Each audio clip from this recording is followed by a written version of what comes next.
इस कहानी के पीछे को तर्क अगर आप समझ गए तो आपका मन काबू में हो सकता है। पहली बार जब इस कहानी को मैंने पढ़ा तो मुझे इसका तर्क समझ नहीं आया, लेकिन इसका भाव प्रेरणादायी है। एक बार महात्मा बुद्ध किसी नगर से गुजर रहे थे। बुद्ध की नजर एक कपड़े के व्यापारी पर पड़ी, जो दुखी और हताश दिखाई दे रहा था। बुद्ध चलकर उनके पास गए और पूछा कि हे भंते, तुम इतने उदास क्यों हो?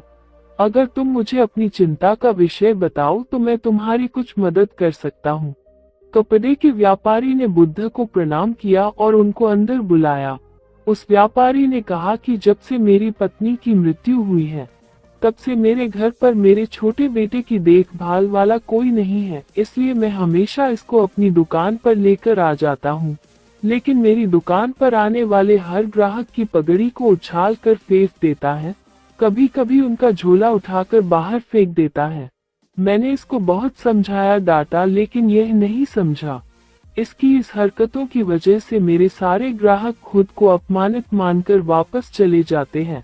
बुद्ध बोले, मैं तुम्हारी सहायता कर सकता हूँ, पर तुम मुझे वचन दो कि मैं जो भी करूँगा तुम उसमें दखलंदाजी नहीं करोगे, न ही कोई प्रश्न करोगे। व्यापारी बुद्ध को वचन दे देता है।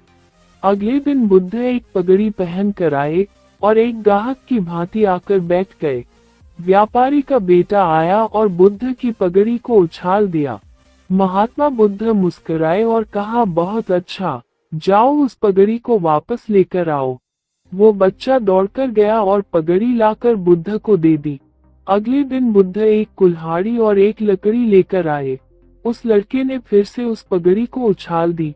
बुद्ध ने उस लड़के को कुल्हाड़ी और लकड़ी दे दी और कहा, जाओ इस लकड़ी को काटो। व्यापारी को थोड़ा सा डर लग रहा था कि कहीं उसके लड़के को चोट नहीं आ जाए, लेकिन उसको अपना वचन याद था। 7 दिन तक महात्मा बुद्ध कोई न कोई नया काम लेकर आते और उस लड़के से करवाते। शीघ्र ही वो लड़का भूल गया कि उसको किसी की पगड़ी उछालनी है।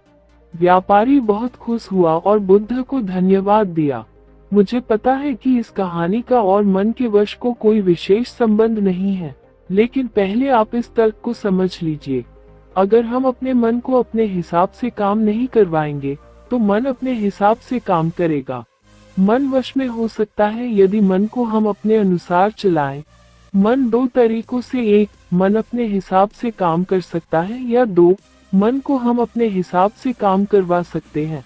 बुद्ध से मिलने से पहले उस लड़के का मन और दिमाग अपने हिसाब अनियंत्रित रूप से काम कर रहा था, लेकिन बुद्ध ने उस लड़के को अपने अनुसार काम करवाए, जिससे उसकी आदत ही बदल गई।